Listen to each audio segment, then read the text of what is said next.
हम अपनी माँ के पास रहना चाहती हूँ। रो रही है लड़की, बहुत हद ज़्यादा रो रही थी, बेचैन लड़की थी। उसके हत्था पे यहाँ जोड़े जाके सर जी लड़का की माँ के, उसने मेरी मार पिटाई किया, मेरे को काम धंधा हराम कर दिया। कब छोटी सी बच्ची जब माँ से मिलती है तो कहती है कि माँ मुझे यहाँ से ले चलो।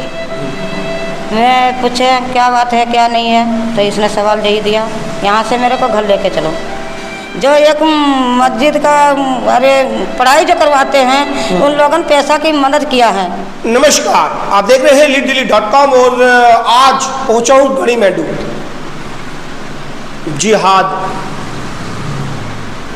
वैसे तो इस शब्द को लोग शायद ही कोई अछूता होगा जो भारत में इस शब्द को ना समझता होगा, लेकिन कहीं ना कहीं बीच बीच में कुछ घटनाएं ऐसी आती हैं कि इस जिहाद शब्द को पुख्ता कर देती हैं। और इसमें सबसे महत्वपूर्ण है लव जिहाद। लव जिहाद गैर इस्लामिक लड़कियों को किसी भी तरीके से बहला फुसला लिया जाता है और उसके बाद उसके साथ क्या क्या कुकर्म और दूसरे राज्यों में भेज देना, न जाने कितनी ही लड़कियां इससे प्रताड़ित रही होंगी। कुछ सामने आती हैं और कुछ गुमनाम जिंदगी न जाने कहाँ कहाँ जी रही होंगी।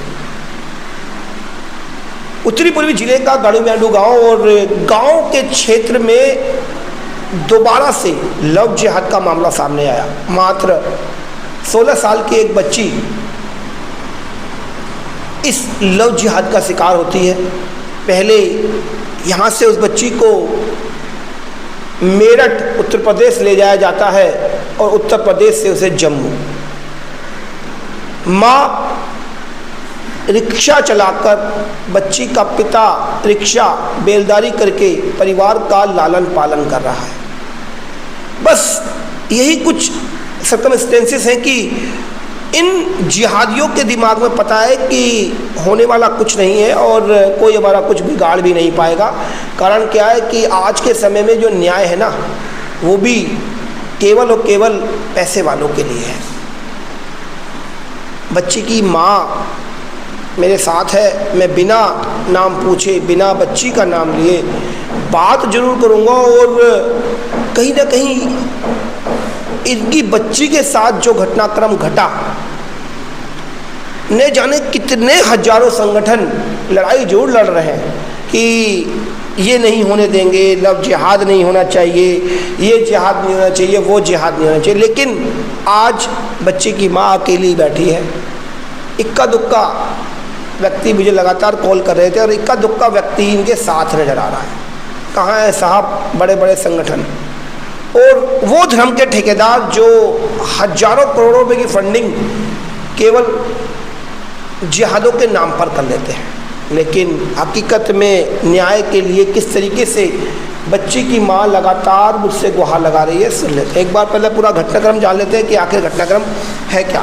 थोड़ा सा बताएं कि क्या किस तरीके से लगा आपको कि बच्ची हाथ से चली गई। जी नमस्कार जी, मैं लड़की की माँ बोल रही हैं। सर जी, मैं मुस्लिम के मकान में रह रही हूँ। मेरे को नहीं पता था, बहन बना के रिश्ता चला लिया उसका लड़का। मेरे को इतना नहीं मालूम था ये क्या हुआगा क्या नहीं होगा। मैं तो काम तो चली जाती रहा, बहन पहले बना बना के उसकी लड़की के माँ जो उसकी मौसी आती जाती रही। मेरे को नहीं पता रहा ये किस बात लिए आती है। मुस्लिम के घर में बैठक उठक होती रही, तो बहन बना के सर जी ये तो नहीं मैं कह सकती आगे को ये क्या करना चाह रहा है क्या नहीं करना चाह रहा है।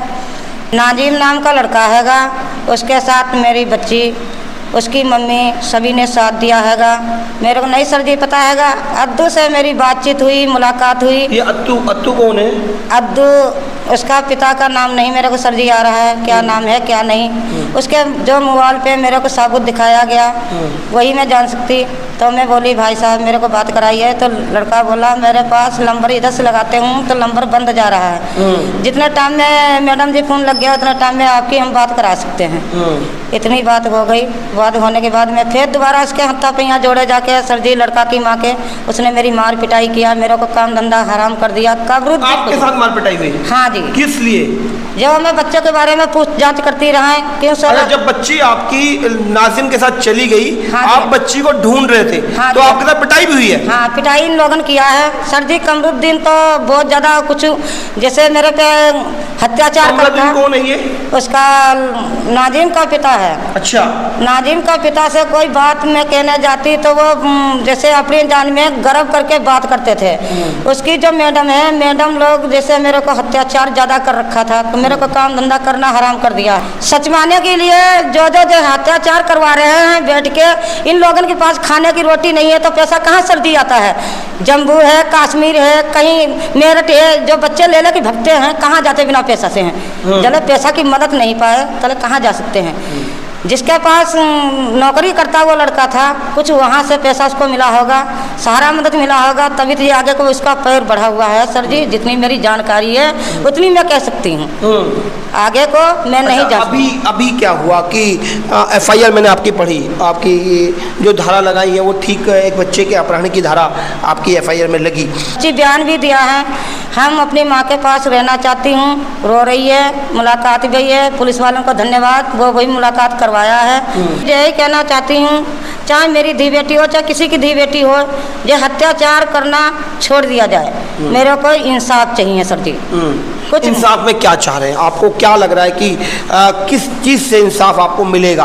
कि जो नाजिम है उसको तो शायद जेल हो गई, जेल भेज दिया। हाँ जी। तो इसके अलावा कौन कौन लोग हैं जिनके ऊपर कार्रवाई चाहिए या जिनके लिए पुलिस थोड़ा ढिलाई बरत रही है? जिन जिन लोगों ने मेरे साथ अत्याचार कराया है सर, सबके लिए मैं वो कर रही हूँ, विनती कर रही हूँ। आप लोग यही करना चाहो, जो भाई लड़की चाहे मेरी हो चाहे किसी की हो, सबके लिए इंसाफ मांग रही हूँ। इतना मैं कहना चाह रही हूँ कि मेरे पास पैसा तो नहीं, मैं गरीब आदमी हूँ, दौड़ी दौड़ी सबके धक्का मुक्की खा के बैठ गई, मेरी कोई वो नहीं करा है। ठीक है, गई मैं थाने में कंप्लेंट दिया, मेरी आप लोगों सभी लोगों ने सहारा मदद खूब किया है। मेरी बच्ची सही सलामत घर पे आ गई, संस्कार आश्रम में। हाँ। तो मैं गई थी मिलने के लिए, लड़की बहुत हद ज़्यादा रो रही थी, बेचैन लड़की थी। मैं पूछे क्या बात है क्या नहीं है, तो इसने सवाल यही दिया, यहाँ से मेरे को घर लेके चलो। माँ इतना बोल भी पा रही है, ये भी हिम्मत की बात है कि एक बच्ची जिसको 16 साल तक पाला और इस जिहाद ने पूरी ज़िंदगी तबाह कर दी। और आप देख ही रहे हैं कि मात्र 16 साल की वह बच्ची, वह छोटी सी बच्ची जब माँ से मिलती है तो कहती है कि माँ मुझे यहाँ से ले चलो। अभी कुछ दिन पहले ही द केरल स्टोरी एक मूवी आई, कुछ ना कुछ उसके सीन मुझे इस स्टोरी के साथ कनेक्ट होते हुए नज़र आए। और लगातार हमने इस तरह के वाक़े पूरे हिंदुस्तान में देखे। दर्द यहाँ भी है कि ये माँ एक का दुक्का व्यक्ति के साथ लगातार धक्के खा रही है। और आप इस माँ की हालत आप देख लीजिए, पैसा है नहीं, अभी भी बस चिंता इस बात की है कि बच्ची किसी तरीके से घर आ जाए तो उसकी शादी कर दो।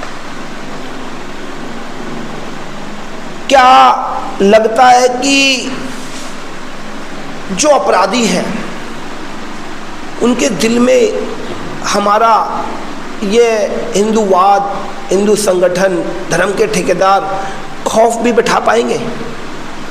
क्योंकि जिस तरीके से जो न्यायिक प्रक्रिया है, जब तक ये उस परिवार के साथ मजबूती से नहीं लड़ेंगे,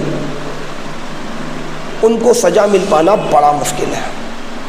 मैं धन्यवाद देता हूँ, कुछ लोगों का भी बात भी करूँगा कि कम से कम निस्वार्थ भाव से इस गरीब परिवार के साथ खड़े हैं। जिस दिन से बच्ची गायब है उस दिन से लेकर लगातार इसके साथ खड़े हैं। और देखो, किस्मत है कि बच्ची कम से कम मिल तो गई, नहीं तो पहले मेरठ से जम्मू और जम्मू से वो बच्ची कहाँ चली जाती और फिर बस एक FIR इस माँ के हाथ में रह जाती और बस पुलिस ये कहती कि अभी ट्रेस नहीं हो रहा है। यदि इस बच्ची को न्याय नहीं मिला तो इन ठेकेदारों के मुंह पे जोरदार तमाचा भी है। मैं अब उस शख्स से ही बात कर लेता हूँ जो लगातार इस परिवार का साथ दे रहा है और मजबूती के साथ खड़ा है। सुंदर प्रधान जी मेरे साथ, एक बात जान लेता हूँ, किस तरीके से देख रहे हो इस वाक़े को अपना? ये बहन जी हमारे पास 2 हफ्ते पहले के करीब आई थी। तो इन्होंने जानकारी दी ऐसे एक नाजिम नाम का लड़का है जो मेरी लड़की को ले गया है। बाद में पहले पता लगा था वो लड़की को पहले बहन मानता था, क्योंकि ये साथ में ही रहते थे, पड़ोस में वो रहता था। तो अब साथ में रहता तो आप जानते हैं कि भाई इतना लोग जब बहन बोलता है तो फिर कोई भी और इस तरीके से नहीं समझता हमारे, क्योंकि हमारे संस्कारों में, हमारे धर्म में ये लिखा हुआ है कि जो बहन बोल रहा है तो। लेकिन जिस धर्म की बात की जा रही है उसमें तो आपको समझ में आ रही है ना कि जब वो अपने फुप्पी, मामी, ताई, चाचा की बहन के साथ निकाह कर सकते हैं तो ये तो फिर भी इसको काफिर ही मानते होंगे। हाँ, तो ये बहन जी नहीं समझ पाई ना उन बातों को। वो तो कहते हैं ना कि जब साथ में रहते हैं तो वो इस तरह का माहौल क्रिएट कर देते हैं कि वो लोग समझ नहीं पाते हैं। इसी कारण, ना समझने के कारण ही तो लव जिहाद वगैरह ये जो चल रहा है आजकल, ये लव जिहाद जो चल रहा है इसी वजह से तो चल रहा है। जो लड़कियों को बहला फुसला लेते हैं, पहले अपना नाम बदल देते हैं, नाम बदल कर मिलते हैं लड़कियों से, पहले रिश्तेदारी का कनेक्शन बनाते हैं, फिर बहन बेटी बहन मानकर ये सब तरीके करते हैं। आप देख रहे हो सामने आज ये रिजल्ट। और बात ये है कि नाजिम नाम का जो लड़का था उसके साथ एक अत्तू नाम का लड़का है जो उसको साथ दे रहा था। उसी ने उसको पैसे मुहैया कराए हैं और सब कुछ उसी को मुहैया कराया है उसने। क्या लग रहा है बच्चे के साथ क्या क्या बीता होगा? लग रहा है, ऐसा नहीं है, लग नहीं रहा, बहुत कुछ बीता है लड़की ने। जो झेला है ये 15-20 दिन के अंदर जो उसने झेला होगा वो उसी लड़की को पता होगा उसने क्या क्या झेला होगा। आप भी जानते हैं कि एक बच्चा जब बाहर निकलता है, यहाँ से मेरठ जाना, मेरठ से जम्मू कश्मीर जाना, ये सब चीज़ें कहाँ से हुई हैं? ये सब चीज़ें बिगर पैसे के तो हुई नहीं है और बिगर लोगों की सहायता की नहीं हुई है, क्योंकि लड़की अगर यहाँ से गई है तो एक आदमी का तो ये काम नहीं है। और लड़की ने जो झेला होगा वो लड़की ही जानती होगी क्या झेला होगा लड़की ने। किस तरीके से न्याय मिलेगा अभी? क्योंकि माँ बाप ने तो अभी मैंने सुना तो उन्होंने कह दिया मुझे तो शादी की चिंता है, तो मुझे उम्मीद लग रही है कि जैसी बच्ची मिलेगी उसकी शादी करके इनको तो लग रहा है कि काम खत्म हो गया। नहीं, ये तो सोच रही है। देखो कोई भी माँ बाप होता है वो यही सोचता है कि शादी हो जाए तो अच्छी बात होती है, मेरी लड़की सुख से कहीं रहेगी तो अच्छी बात रहेगी। पर शादी आज ऐसी लड़की से कौन शादी करेगा? आप बताइए कौन करेगा? इस तरह की जिस लड़की के साथ हो चुका हो कौन शादी करेगा? कौन लड़का शादी करने के लिए तैयार होगा? हमारे धर्म में तो कोई तैयार होगा नहीं इजी। कोई समझदार होगा जिसको ये सब चीज़ें लगती होंगे कि हाँ भाई लड़की की कोई गलती नहीं है तो वो करेगा। कोशिश करेंगे, साथ देंगे इनका, जहाँ तक इनका साथ दे हमारा पूरा गाँव। उन लोगों को सजा मिल पाएगी क्योंकि परिवार तो कहीं ना कहीं इतना सक्षम भी नहीं है। नहीं, लोगों को हम कोशिश करेंगे, जहाँ तक हम पे लड़ाई लड़ी जाएगी वहाँ तक लड़ेंगे। पूरा गांव हमारा इनके साथ खड़ा हुआ है और खड़ा रहेगा जब तक ये हमारे साथ हैं। हम इनके साथ पूरा खड़ा रहेंगे, बेफिक्र रहिए। ऐसी कोई बात नहीं है कि हमारा पूरा गांव इनको फुल सहयोग कर रहा है और आगे भी सहयोग करेगा। हर चीज़ के लिए बैठे हुए हैं, सब चीज़ का सहयोग करेंगे।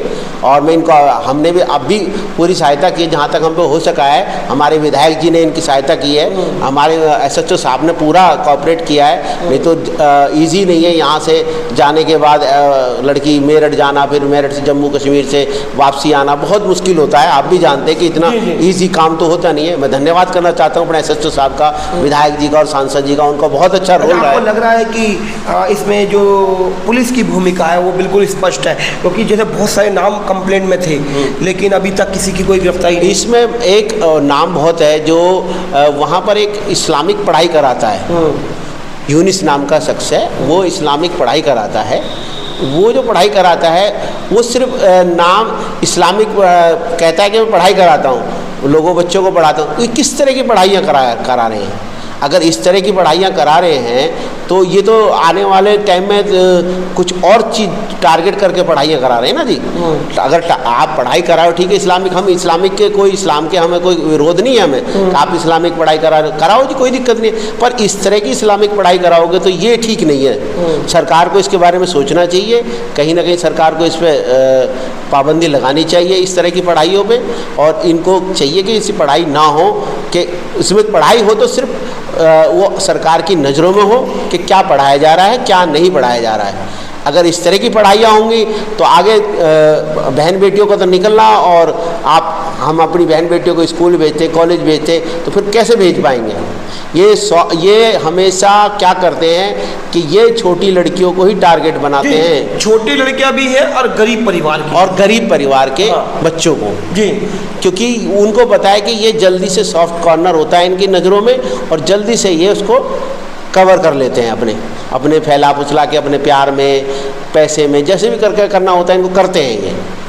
मतलब जिस तरीके से दिखाना, कुछ भी दिखू के ये काम करते हैं। अब सबसे बड़ी बात यह है कि सरकार को इसमें देखना पड़ेगा, सरकार क्या करती है, सरकार को इसमें देखना चाहिए, सोचना चाहिए। चलिए, वैसे तो बात आ रही है इस क्षेत्र में, जिस क्षेत्र में गढ़ी मेंढू में हम बैठे हैं, यहाँ तो ये मानिए कि सांसद भी भाजपा से है और विधायक भी भाजपा का है, और कहीं ना कहीं बहुत सारे हिंदू संगठन भी हैं, नज़र नहीं आ रहे हैं। जैसे आपने कहा कि विधायक जी ने तो साथ दिया, सांसद जी की कोई बाइट मुझे अभी नज़र नहीं आई। आपकी शायद फ़ोन पे बात हुई है, मुझे नहीं पता है। सांसद मैं बस ये कहना चाह रहा हूँ कि जो इतने सारे संगठन बने हुए हैं, विश्व हिंदू परिषद हो गया, या बहुत सारे, न जाने मैं नाम भी गिनाना स्टार्ट करूँगा तो गिनते ही टाइम निकल जाएगा। जी, कोई नज़र नहीं आ रहा है आज, और बड़े बड़े प्रोपेगेंडा चल रहे हैं, बड़े बड़े अभियान चल रहे हैं। वो अभियान को जीती जागती जो तस्वीर, जो जिहाद को झेल रहा है परिवार, वो आज अकेला बैठा है। अकेला नहीं है, कुछ संगठन हैं हमारे संपर्क में जिन्होंने हमारी सहायता की है।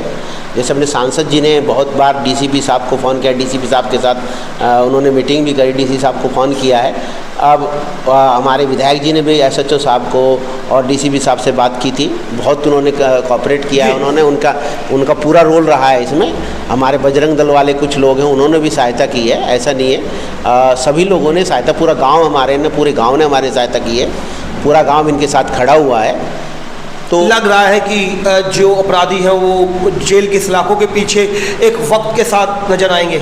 मुझे उम्मीद है कि ये होगा, और विश्वास अभी भी नहीं होगा, विश्वास 100% है। अच्छा। होगा। तो थोड़ा लेट हो गया है, थोड़ा सा लेट हो गया है, मानना पड़ेगा थोड़ा सा, क्योंकि उनको भी चीज़ों को खंगालने में टाइम लगता है, क्योंकि लड़की बार बार अपनी लोकेशन चेंज कर रहे थे वो लड़के, तो उस वजह से थोड़ा दिक्कत हुई थी पुलिस को भी, नहीं तो ये तो काफ़ी दिन पहले हो जाता। पर ठीक है, आज भी देर आए, वो वाली बात होती है ना कि आए तो ठीक है, पर 100% इनको हमें उम्मीद है, हम अपनी सरकार, हम अपने पुलिस डिपार्टमेंट से और अपने चाहते हैं कि वो इसमें जल्द से जल्द कार्रवाई करें। जो और लोग दोषी हैं, जो और इनमें सहायता की है जिन लोगों ने, उनको भी सख्त से सख्त उनके खिलाफ कार्रवाई की जाए। तो सुन तो लिया है, और पूरा आपको कहानी का सार भी समझ में आ गया है। बात अब ये है कि जो एफआईआर हुई है वो केवल अपहरण की हुई है, अभी मेडिकल के बाद उसमें धाराएं जुड़ना बाकी हैं, और जिस तरीके से 15-20 दिन तक बच्ची ने झेला है, कौन कौन अपराधी और बने, उनका नाम उस एफआईआर में जुड़ना और उनका जेल की सलाखों के पीछे जाना बाकी है। मैंने इस वीडियो में कई बार बोला कि किसी भी हिंदू संगठन ने आगे आके साथ नहीं दिया, लेकिन लगातार कुछ नाम जो थे उनमें से प्रधान जी ने तो इंटरव्यू दिया ही, लेकिन इस पूरे घटनाक्रम को अंजाम तक पहुंचाने के लिए, या ये कहें बच्ची की वापसी में अपनी महत्वपूर्ण भूमिका निभाने के लिए, महंत नवल किशोर दास जी और जय भगवान गोयल जी, ये दो नाम इस परिवार के लिए कहीं ना कहीं भगवान बनकर आए। आपका इस पूरी कवरेज पर क्या कहना है, कमेंट में राय जरूर दें, और साथ में इस पूरी खबर को उन परिवारों को जरूर भेजें जो परिवार इन इस्लामिक कट्टरपंथियों के साथ रहते हैं, और कहीं ना कहीं एक रिश्तेदारी इस तरह के जोड़ लेते हैं कि आने वाले समय में आप माँ बैठी है और बैठी भी बस सुन रही है, क्योंकि उसको कितना समझ में आ रहा है, कितना वो बोल पा रही है, यह बात मैं भी नहीं बता पा रहा हूँ। और चाहूँगा कि ये खबर केवल खबर नहीं, जिस तरीके से पूरा अभियान है, इस खबर को उतना शेयर कीजिए कि शायद कुछ लोगों की नींद खुल सके।